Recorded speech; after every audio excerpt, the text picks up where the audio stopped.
Okay, so this chapter is all about structure of DNA, DNA replication, and then we'll finally talk about what's hiding behind those arrows on the central dogma of biology.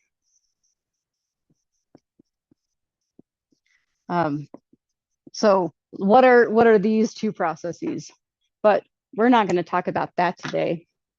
That's for Tuesday.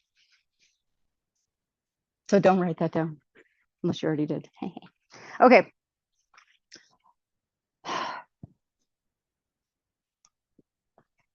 Turn it on. Okay.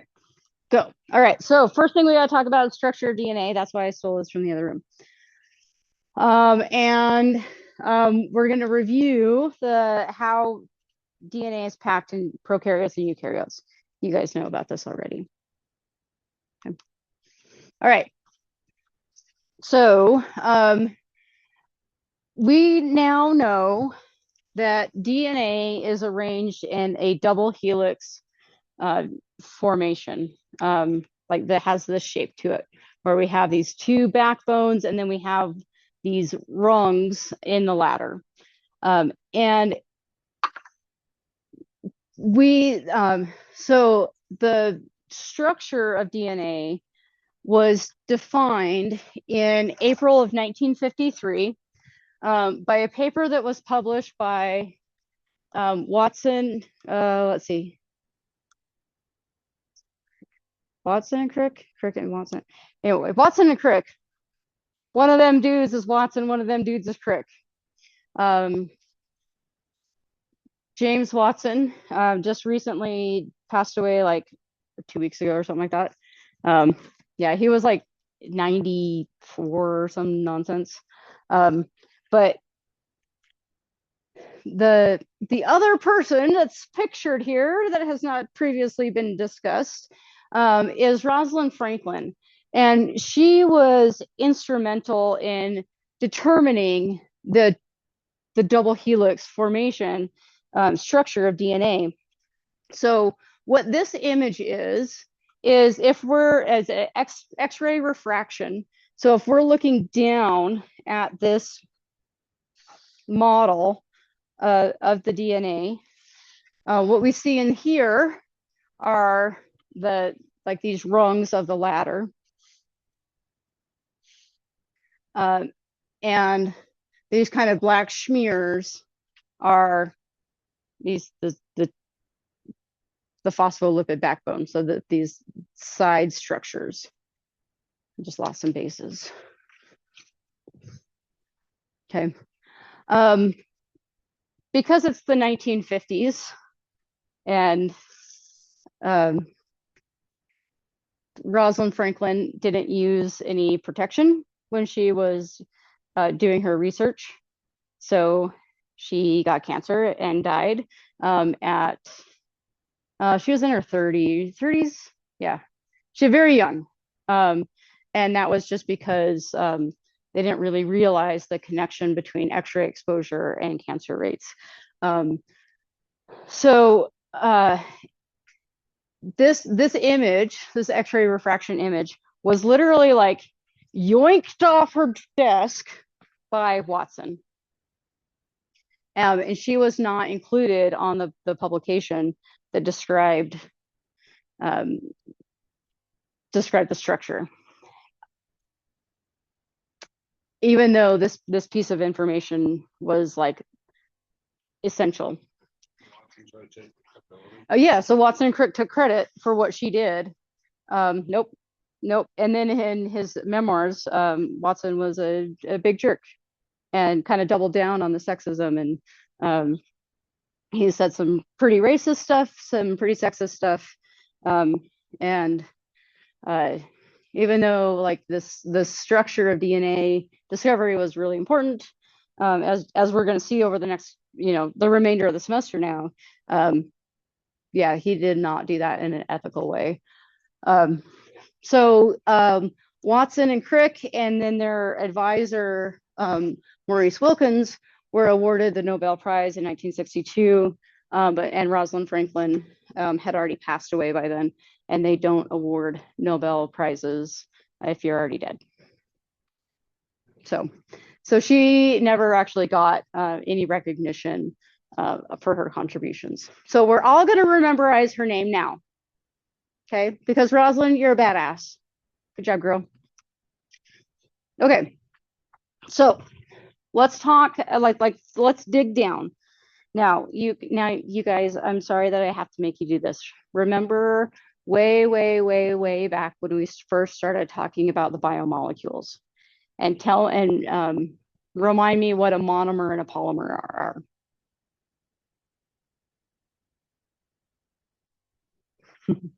Yeah, David. We're talking about the phylogenetic trees. We're not talking about the phylogenetic trees, but mono is one. So you're picking up on that. Poly is multiple. Okay, so a monomer is one unit that is put together to make a big chain of a stuff. Okay, so we talked about monosaccharides, right? Like our glucose molecules hooking together to make a polysaccharide of a starch molecule. We talked about the monomers of proteins being amino acids, and we hook those together to build proteins. Okay. Oh yeah, we talked about them things. Okay. The monomers of nucleic acids like DNA and RNA are these things called nucleotides. Hello, nucleotide. Here we are. I'll write that shit on the board for you.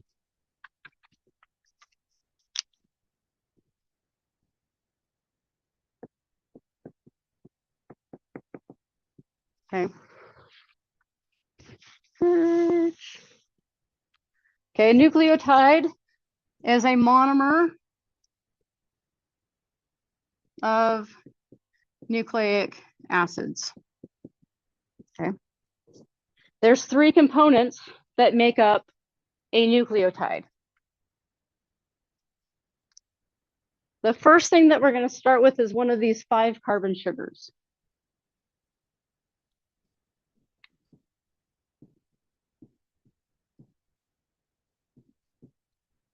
Okay. And we might have a ribose sugar, and we might have a deoxyribose sugar. Okay. If we have a ribose for our sugar, then we have RNA. If we have a deoxyribose, then we have DNA. Okay. So the identity of what kind of molecule we have comes from that sugar element of the monomer. Okay. Our next little fella that we need to talk about is this phosphate group.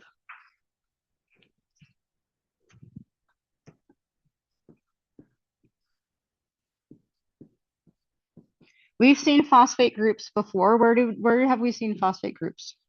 One phosphate group. Where have we seen phosphate groups before?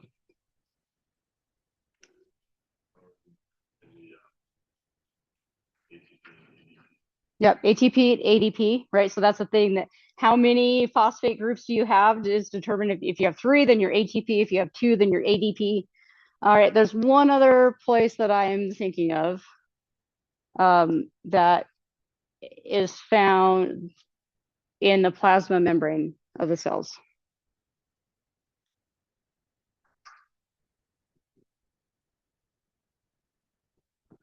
We would draw it like this.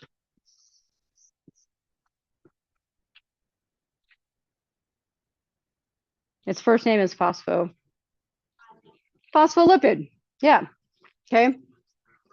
Yeah, that makes up the membrane. Exactly. Okay. So we've seen phosphate groups before. That's the point. Okay. Based on what's going on the projector over there, what's the charge of phosphate groups? Negative. Okay, we'll remember that. Hey, question. Is DNA hydrophilic or hydrophobic? It has a negative charge. Hydrophilic, right? And we remember that anything that has any charge or is polar is hydrophilic, okay? So DNA is going to dissolve in water. It's hydrophilic. Hey, that's really convenient because I need that shit in my cells. And my cells are watery, so yay. Yay me. Okay. All right. And the last thing, that's a component of the nucleotides, are these nitrogenous bases. Okay. And for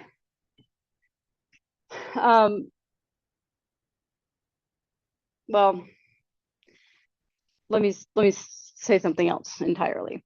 So these nitrogenous bases are what gives the nucleotide its identity. We have 5 different flavors of them. Here they are.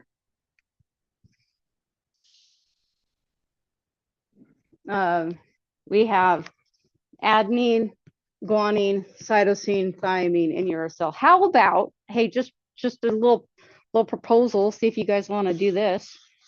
How about we just call them A, G, C, T, and U's? Okay, we'll do that.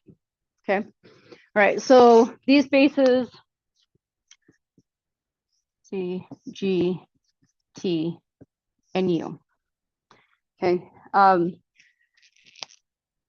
These are going to be really important because these are the things that make up the rungs of the ladder in our DNA molecule. Okay. Are we stressed or confused? Not yet. Okay. Good. I'm gonna keep going because you will be. Okay. All right. Before I talk about this slide, let me ask you a question. There we go. When you're driving and you are coming up a light and the light is green, what do? You keep on going, right? If the light's red, what should you do? Stop. If the light's yellow, what should you do? Speed up. Wait, no. Right? So yeah, so green means go, red means stop, yellow means yield. Why? Yep, because Dem's the rules, right? We need a standard for the expectation of how other people are going to behave on the road so that we can get from wherever we are to wherever we want to be safely. Okay. So when we have our sugar molecule, we need to number our carbons. And we're going to number the carbons so that we can communicate effectively when we're talking about our boy frickin' DNA. Okay. So when we start here, what we're going to do is we're going to find the oxygen in the sugar molecule. Here, it's almost always drawn on top. We'll look at some other examples of that. But then we're just going to go clockwise. This is carbon 1, this is carbon 2, carbon 3, carbon 4, carbon 5. Why do we do that? Because them's the rules. Okay. It's really important that we have this numbering system so that when we're talking about DNA replication, we know what the hell's going on. Okay. So don't forget about this stuff.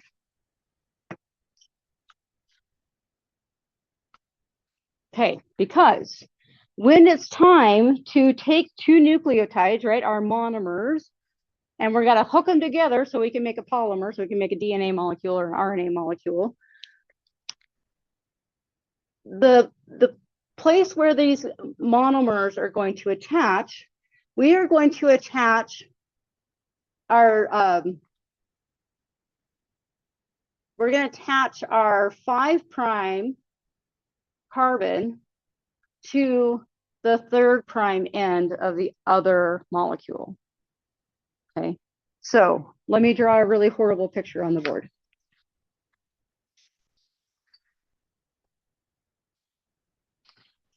No, the other way. Nope. Sorry, everybody that has to watch this video later. That's not me. All right. Okay. I'm gonna erase this. Is that okay?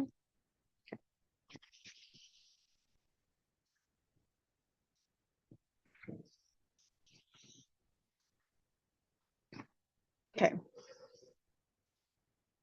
So this is my attempt to draw Legos. They're not hard, they're just blocks, right? Here's the bumpy end of a Lego. If I want to attach a Lego underneath, should I go like this? No. That Lego's not gonna, they're not gonna hook together. Okay.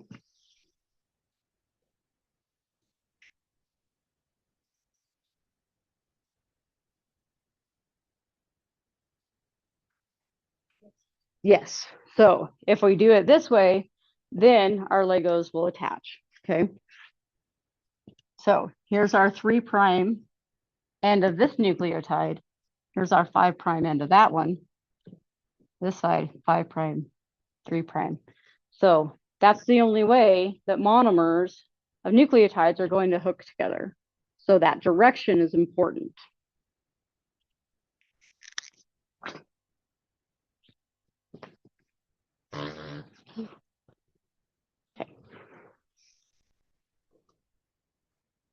Okay. And so this, that linking together of the 5' end to the 3' end. All right, that here's this guy, here's his 3'. Here's this 5' over here. He's hooked to the 3' of that, the next fella. Okay. We've got this sugar, all these sugars, and all these phosphate groups that are linking them together. That's why we call this the sugar phosphate backbone. Okay. That's what's going on here in this model. Here's our 5-carbon sugar. Okay. And then the yellow phosphate groups are creating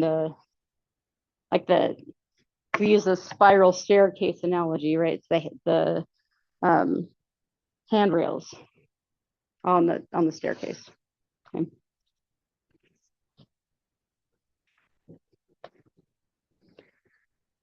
And then there's a bunch of other major groove, minor groove stuff. We don't need to know that. We're not going to talk about it. Okay. All right, so we got the sugar phosphate backbone. So let's go talk about what's going on in the rungs of this spiral staircase, the steps of the spiral staircase. Okay. These are going to be composed of the nitrogenous bases, our A's, T's, C's, and G's. And then if we're talking about RNA, then that's the only time we talk about U. So let's ignore U for a minute. Okay. So what we've known for a long time, even before we knew the structure of DNA, we knew that A's and T's would always be at equal concentrations as each other. And C's and G's would always be in equal concentrations of each other, but the amount of A's and T's would differ from the number of C's and G's. That make sense? Okay. So what we figured out, and what Rosalind Franklin's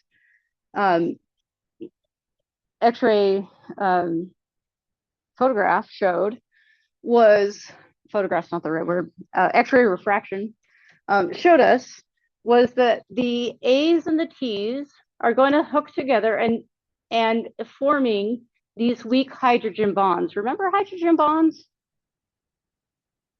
Kind of a little bit. Okay. How are hydrogen bonds like kindergartners?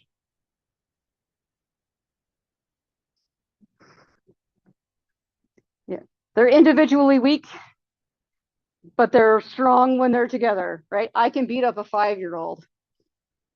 1,000 5-year-olds could probably beat me up. Okay. So we have these 2 hydrogen bonds that are holding together the A's and the T's. The G's and the C's create 3 hydrogen bonds holding them together.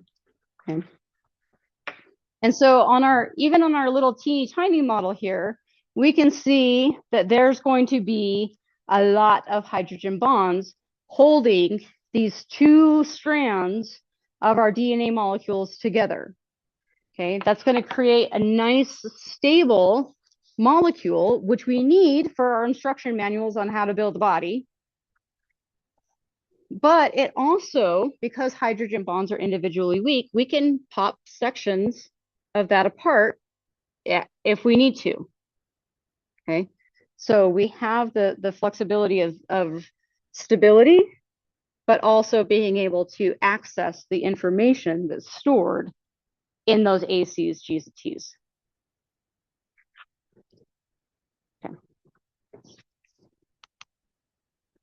Okay. So yeah, so before 1953, we thought that maybe it was the triple helix. We thought that maybe it was the bases that were on the inside, or basically we got it backwards. We thought the bases were on the outside, the sugar phosphate was on the inside, but Rosalind Franklin was like, it's the other way around, right? Sugar phosphate on the outside, bases on the inside. Okay. Now, from Watson and Crick's paper, they said here, the structure has novel features which are of considerable biological interest. It has not escaped our notice that the specific pairing we have postulated immediately suggests a possible copying mechanism for genetic material. Okay. Super duper important that we're able to pass the instructions on to future cells, right? We saw that with mitosis, we saw that with meiosis. Okay, so we need to be able to replicate this DNA, and because we can just unzipper these hydrogen bonds, now we have a template, and all we have to do is just, whenever we see an A, slap a T on the other side as we build that other portion of the DNA molecule. Okay, cool. All right, so talk about some other structural features of DNA before we get into how that actually gets copied, because we're going to no. So we are going to, so today we're going to talk about how a DNA molecule can be used as a template to build another DNA strand, just like we saw right when we did the cell cycle, and I was like, and there's the S phase, and we're going to talk about what's happening in the S phase later. Well, today's later. And then on Tuesday, we'll talk about how we go from DNA to RNA, because they're two different processes. They're very similar, but today we're going from DNA to DNA. Yep. Yeah. So yes. So we're gonna go, right. So you're thinking the central dogma stuff. Okay. We're gonna do this on Tuesday, but for today, we're gonna talk about how we can replicate DNA. Okay. Okay.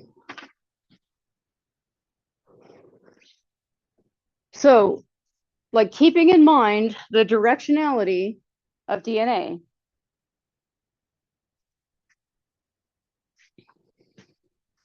So here's our sugar molecule. We're going to go clockwise. 1, 2, 3, 4, 5. Okay. So our 3' carbon is going to hook to the 5' carbon of the next dude. The 3' carbon is going to hook to the 5' carbon of that next dude with this phosphate group. Okay. So we always say that we're going from, in this case right here, we're going from 3' to 5'. Okay, that's the direction that this one is going.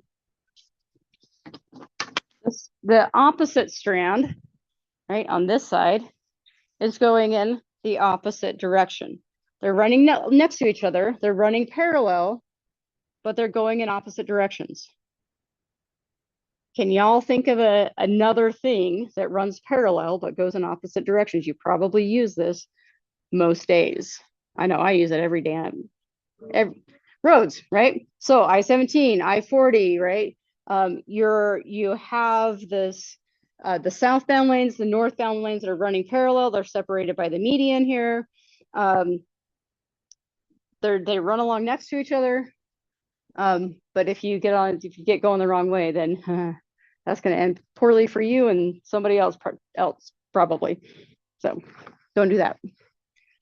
Okay. So keeping in mind this anti-parallel nature where we're heading in opposite directions, I'm going to do this a bunch of times. So when you're all taking a quiz and you're like, what does anti-parallel mean? I'm going to go like this to you. Okay. Oh yeah, I'm old. Don't do that. It's fine. Okay. All right. We already know this. Okay. Eukaryotes, it's in the nucleus. Prokaryotes, DNA is in the nucleoid region. Stupid slide. I'm taking that shit out. Okay. All right. How we doing? It's 4 o'clock. Should we take a little breaky pie? Take a little breaky pie. We'll do some digesting as well.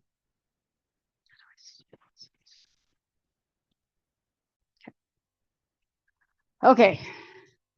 So we are going to go over DNA replication.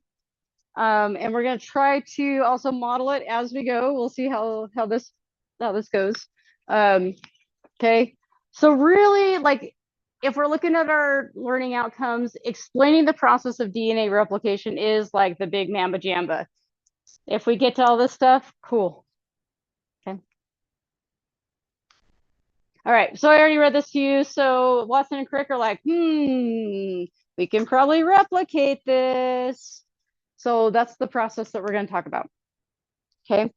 And the process of replication that Watson and Crick proposed results in this semi-conservative replication model.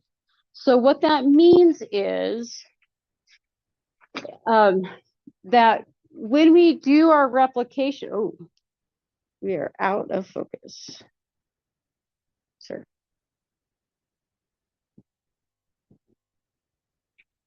We cannot go on until this fixes. Come on, my guy.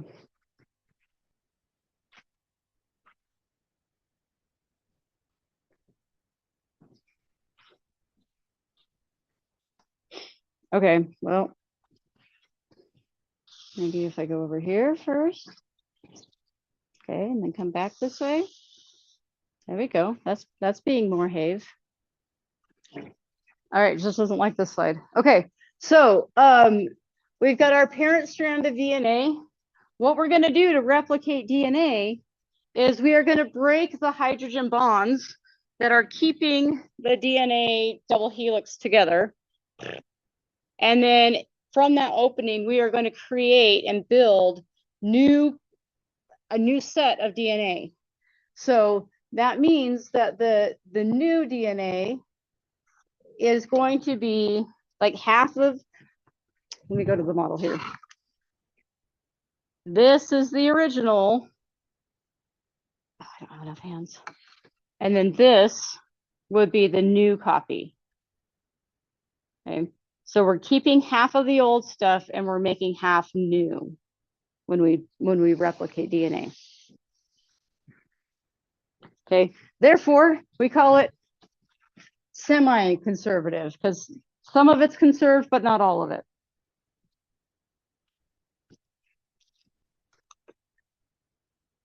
Okay. In order for DNA replication to occur, there's some things that we need to gather, right? We saw this in the S phase. We're like, okay, do we have all of our stuff? Do we have all the enzymes? Do we have all of the nucleotides, right? We need all those. We need a new set of A's, C's, G's, and T's to build another copy of this. We need a template, right? We need to have something to copy in order to do the copying. Okay. So if we have all those things, then we can go ahead and move along.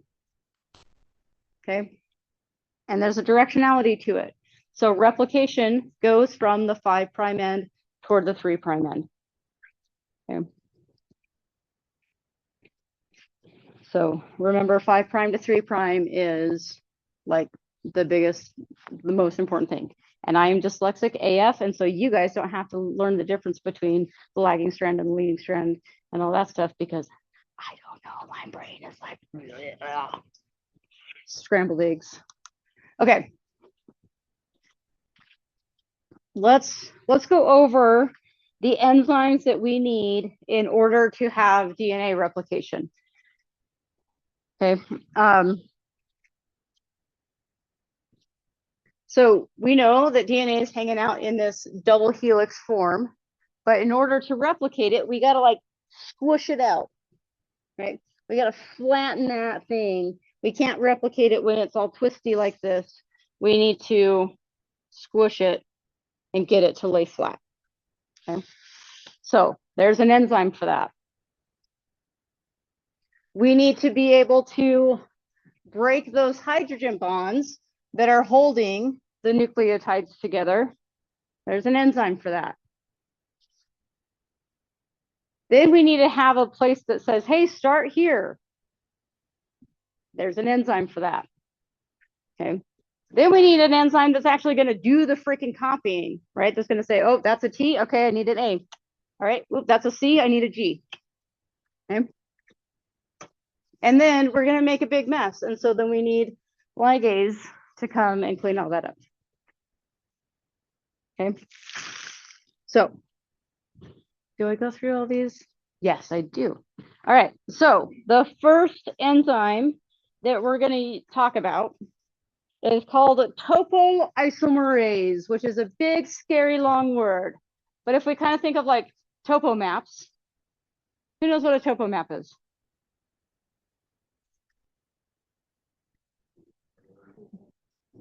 It's showing the topography. Say it again. You take bumpy to smooth. Yeah. So if you are looking at a topographic map, then like the elevation change is going to be shown by lines, right? So if I have a big hill that's shaped like this, my topographic lines are going to be really close together here, but then spread out, right? So we're going from bumpy to smooth, okay? So just like a topo map, topo, bumpy to smooth. Yeah. I don't know about Apple things. Yeah. Yeah. So let's just pull up a topographic map real quick.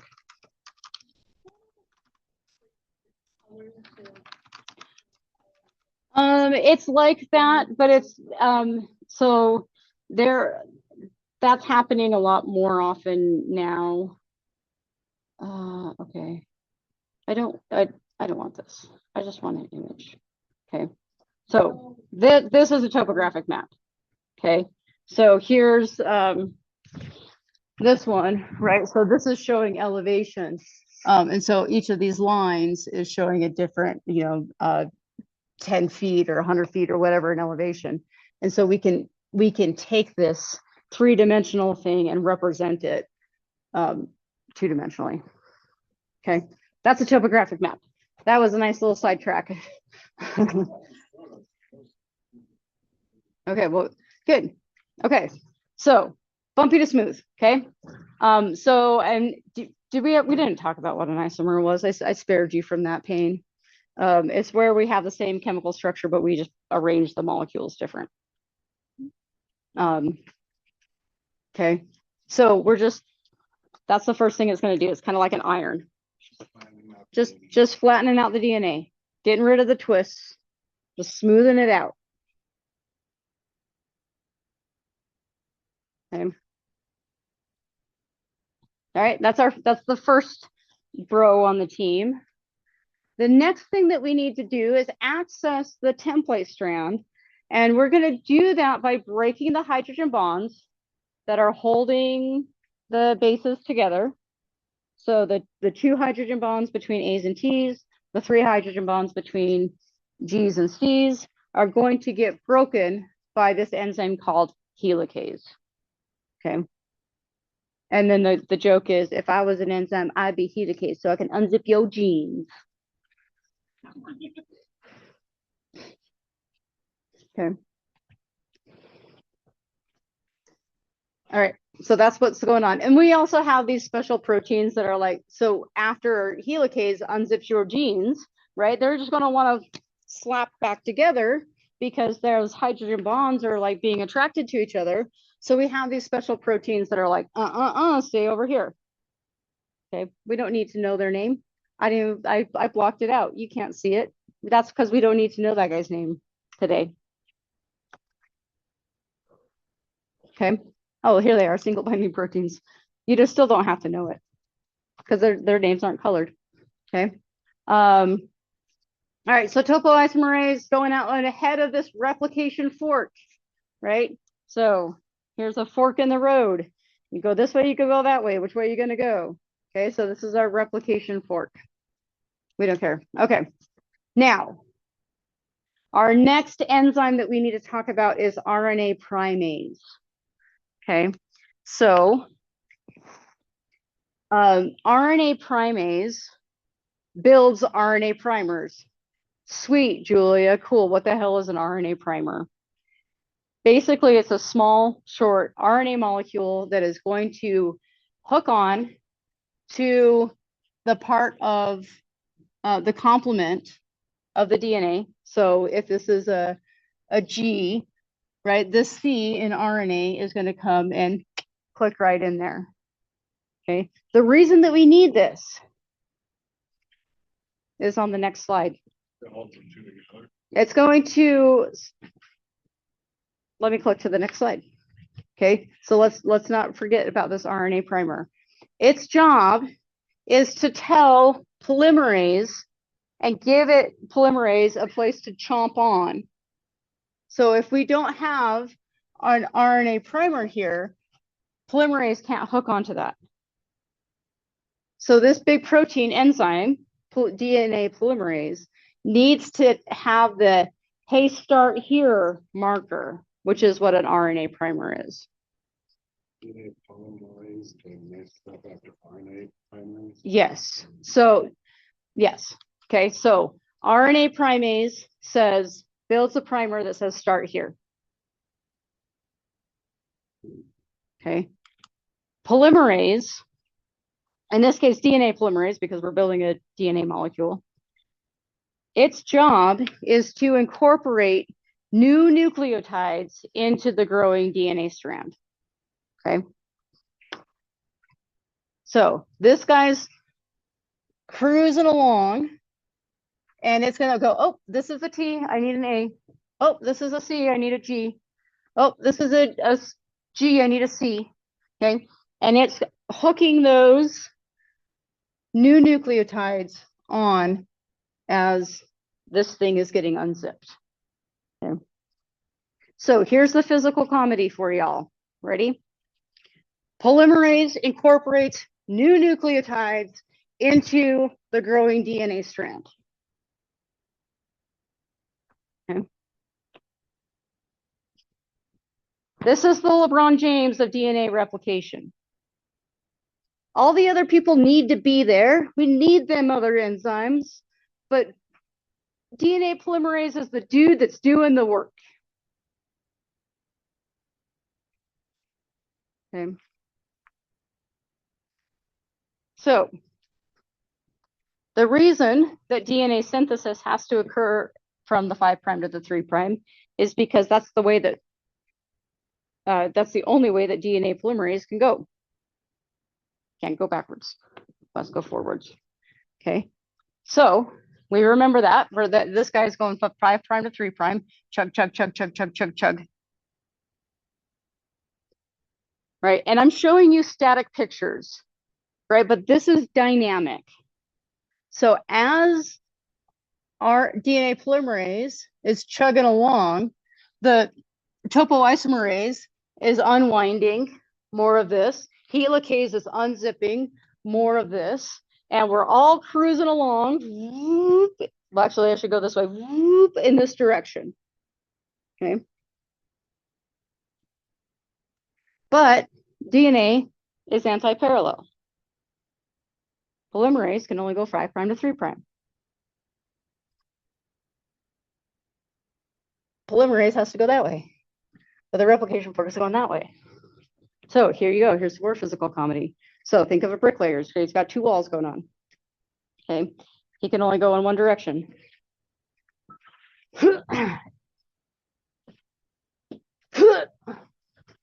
Okay, so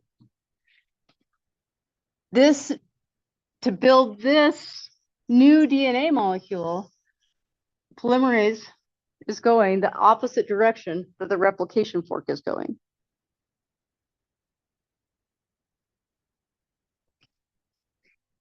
So we're going to have these little breaks in between where DNA polymerase chomped on, replicated, bonk, ran into this shit that was already made. Okay, so now it has to come back over here.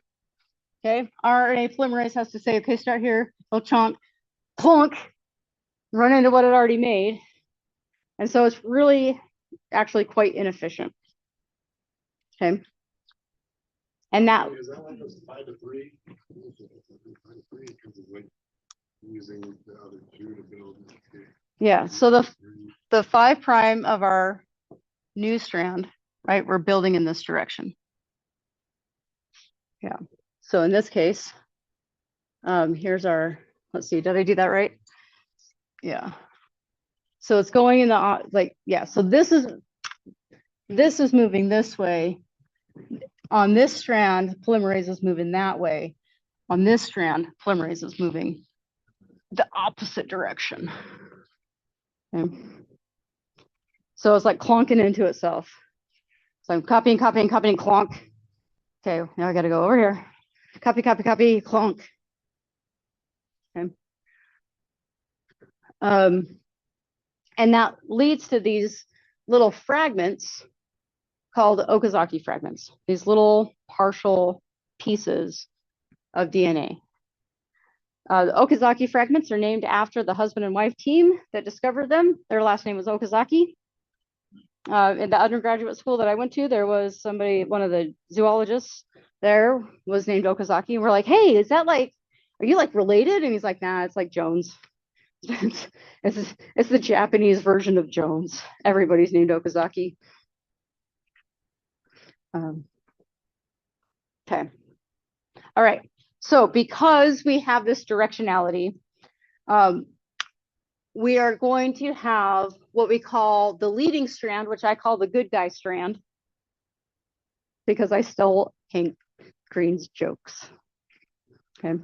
So this is, we only need one, right? Replication forks going this way, right? We're unzipping, unzipping, unzipping, unzipping. We only need one primer. DNA polymerase is cruising along as this is getting unzipped. Everything's fine. Okay. So just imagine in your mind's eye, right? This part is closed up. We have a primer here. DNA polymerase is going to make a copy. It's going to run into what it already made. Has to jump back here. Clonk. Right? It has to wait for this to open up. We have to build another RNA primer. Clonk. So we call that the lagging strand, or the scumbag strand, if I'm going to steal Hank Green's jokes, which I am. Okay. So we're going to see these little fragments being formed. Okay. So before we are all done, we need to have a mechanism to close this gap. Okay. So we need this thing called endonuclease to get rid of the RNA primers, replace that RNA with DNA. Okay. That's what that bro does. Don't rememberize him. He's not on your list. Okay. But that's happening. Okay. There's different flavors of polymerase that are going to come in and replace those RNA primers and close up those gaps, right? So what's the pairing here? He doesn't have a thing, so a different kind of polymerase is going to come in, plop a thing in there. Okay. But what we need to do is to have our boy ligase is going to come in and connect the sugar phosphate backbone that has all these holes in it from the Okazaki fragment. Okay, you do get to rememberize him. Okay, ligase is just going to come and tape that shit closed. Okay, it's going to allow the formation of, get that off my hands, of the bond between the 3' and the 5' ends of those two nucleotides that are separate from that Okazaki fragment. Okay, should we see this happen in real time? Yeah. Instead of static. Go. Using computer animation based on molecular research, we are now able to see how DNA in living cells.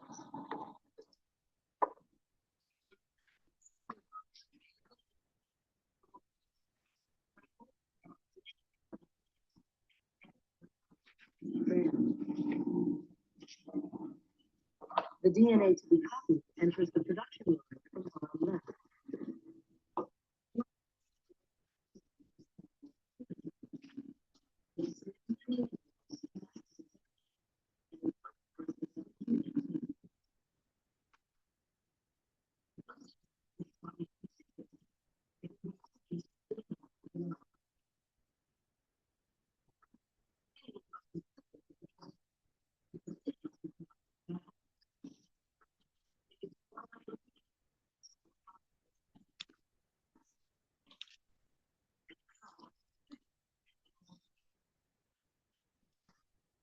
Okay. So that's in your slides. Watch that a bunch of times. I like that. Strands. Stop.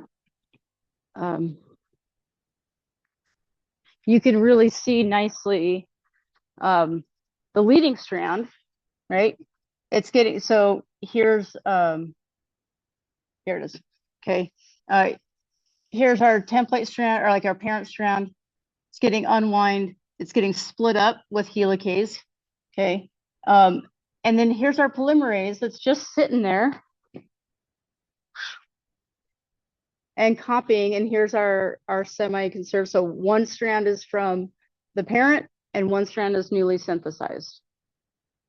Okay. And there's that twist together. So that's the one coming in, it's making two. This one is the one coming in. It's being split into two. Okay. This is the leading strand.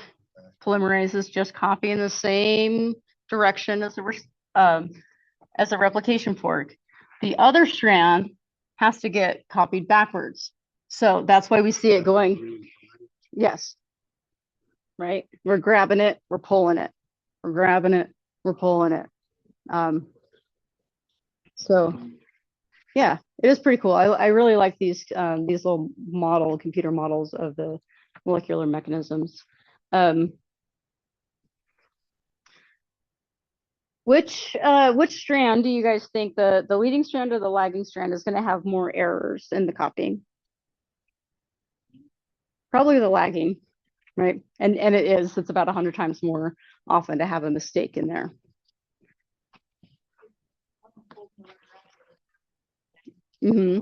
Exactly. And it's just, yeah, that, and you, like, you pull, and then there's some bases in the parent strand that don't get copied until later. And so those are the ones that tend to get effed up.